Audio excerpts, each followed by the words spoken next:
सोमवार को मुंबई के करीब ट्रेन हादसे में हुई हत्या की। हत्या के आरोपी चेतन सिंह को अदालत ने 7 अगस्त तक पुलिस हिरासत में भेज दिया है। अदालत ने चेतन सिंह के वकील ने माना कि उसकी मानसिक स्थिति सहयोग नहीं कर रहा, बीच बीच में नारेबाजी करता रहा।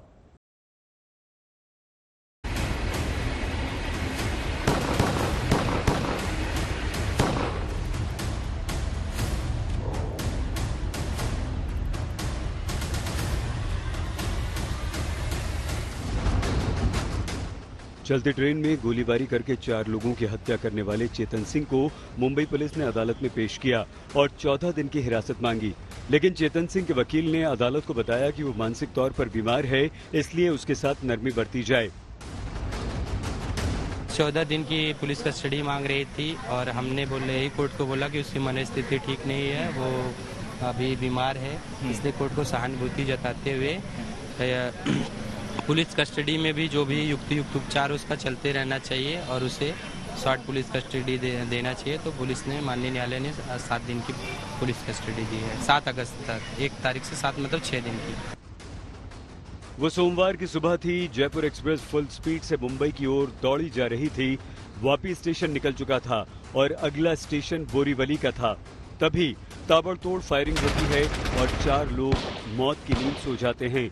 फायरिंग करने वाला वो व्यक्ति जिसे सरकार ने यात्रियों की सुरक्षा के लिए राइफल दी थी। ड्यूटी पर तैनात आरपीएफ के जवान चेतन सिंह ने सबसे पहले अपने सीनियर एएसआई टीकाराम की हत्या की और फिर 3 दूसरे लोगों को मौत के घाट उतार दिया। जो 3 दूसरे लोग मारे गए उनमें 62 वर्ष के अब्दुल कादिर भाई और 48 साल के असगर अब्बास शेख शामिल थे। किसी का कोई गुनाह नहीं, फिर भी चेतन सिंह ने गोली मार दी, शायद इसलिए कि चेतन सिंह की मानसिक स्थिति ठीक नहीं थी और शायद अब भी ठीक नहीं है। पुलिस ऑफिशियल्स जो लगातार चेतन से पूछताछ कर रहे हैं, उन्होंने आज तक को जानकारी दी कि चेतन पुलिस इन्वेस्टिगेशन में बिल्कुल भी कोऑपरेट नहीं कर रहा। जो भी सवाल उससे पूछे जा रहे हैं वो उनका उल्टा जवाब दे रहा है और साथ ही वो अलग अलग कहानियां सुना रहा है। साथ ही वो पुलिस कस्टडी के अंदर अलग तरीके की नारेबाजी भी कर रहा है।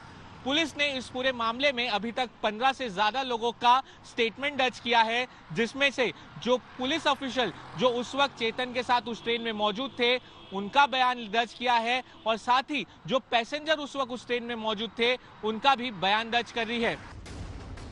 चेतन सिंह मानसिक तौर पर बीमार था, इस बात का खुलासा एफआईआर में दर्ज आरपीएफ के जवान अमर घनश्याम आचार्य के बयान से भी होता है।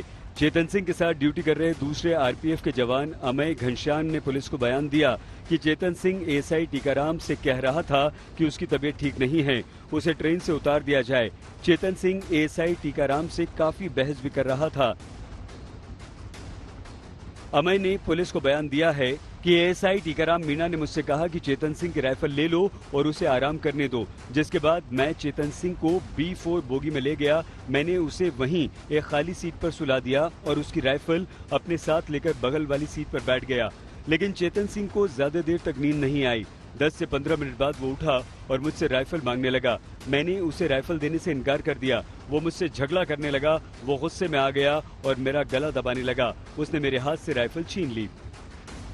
साथ ही जवान के बयान से ये साफ है कि ट्रेन में चेतन की मानसिक स्थिति ठीक नहीं थी। तो क्या वो वाकई मानसिक तौर पर बीमार था? हाँ, मथुरा में रह रहे उसके नाते रिश्तेदार बताते हैं कि उसका इलाज चल रहा था। तबीयत काफी टाइम से खराब थी तबीयत। हाँ, उनके माइंड में क्लॉट वगैरह भी है। अच्छा, माइंड में भी क्लॉट निकला था। तो इलाज चल रहा था कहीं? जी। कहाँ चल रहा? और यहाँ तो ये है कि घर पे चलो फैमिली है तो छुट्टी मिलती तो दे देती थी, कंटिन्यू दवाई चलती थी। भाई ऑफिस में जाने के बाद में कंटिन्यू दवाई नहीं चल पाती है, ताकि आराम मिले, उनको रिलीफ मिले, वो चीजें नहीं थी। ऑफिस में ले रहे हैं या नहीं ले रहे हैं क्या पता है, फैमिली जब साथ में नहीं हो कुछ टाइम से, भाई साथ में नहीं है फैमिली तो ले रहे हैं या नहीं ले रहे वो चीजें नहीं पता। अब प्रश्न ये कि अगर वाकई चेतन सिंह मानसिक तौर पर बीमार था तो रेलवे ने उसके हाथ में हथियार क्यों थमाया? अगर चेतन सिंह मानसिक तौर पर बीमार था तो आरपीएफ ने उसे यात्रियों की सुरक्षा के लिए ट्रेन में तैनात क्यों किया? ये पूरी घटना ट्रेन में ट्रैवल कर रहे यात्रियों की सुरक्षा को लेकर गंभीर सवाल खड़े करता है और साथ ही जो लापरवाही ऑफिशियल्स ने बरती है कि अगर कोई आरपीएफ का जवान अनफिट था तो उसे ट्रेन की सुरक्षा के लिए क्यों तैनात किया गया, वो भी लोडेड गन के साथ। अब इस पूरे मामले में पुलिस यूपी हाथरस भी जाएगी और ये तफ्तीश करेगी कि आखिरकार क्या सच में आरोपी चेतन मेंटली अनफिट था। कैमरा पर्सन वैभव कनगुटकर के साथ सौरभ बख्तानिया, मुंबई, आज तक। महाराष्ट्र को अंततः 1 महीने बाद विपक्ष का नेता मिल गया।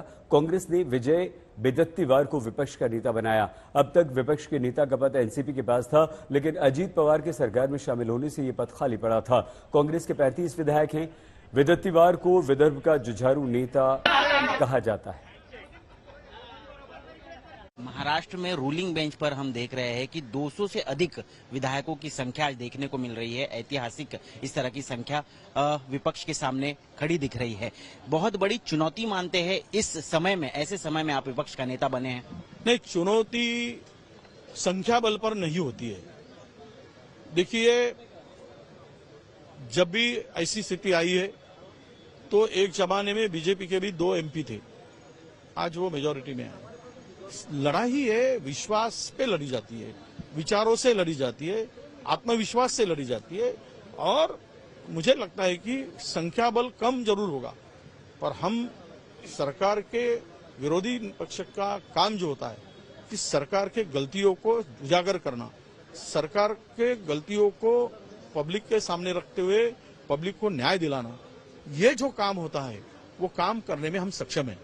हम लड़ेंगे और जीतेंगे भी। चर्चा तो ये भी जोरों पर है कि शिवसेना और एनसीपी के बाद अब कांग्रेस में भी फूट पड़ सकती है और कहीं ना कहीं आपके सामने अगर चुनौती ये नहीं है कि सत्ताधारियों को कैसे घेरना, तो क्या ये चुनौती होगी कि अपने पार्टी को एक साथ कैसे रखना? नहीं, ऐसा है, ये जो अफवाहें फैलाते हैं, जिसकी पैंट फटी है तो अपने तरफ ध्यान नहीं जाते हुए दूसरे की तरफ ध्यान भटकाने के लिए तेरा पैंट फटा है ये बताते हैं। अपना खुद का पैंट जिसका फटा है वही दूसरे की तरफ उंगली बताते हैं। तो यही एक कारण है, कांग्रेस फूटने वाली नहीं, कांग्रेस मजबूती से खड़ी है, एक संग रहेगी और कांग्रेस के सभी विधायक जो पार्टी है वो विचारों से बंधी है। मुझे नहीं लगता कि इसमें कोई तथ्य है।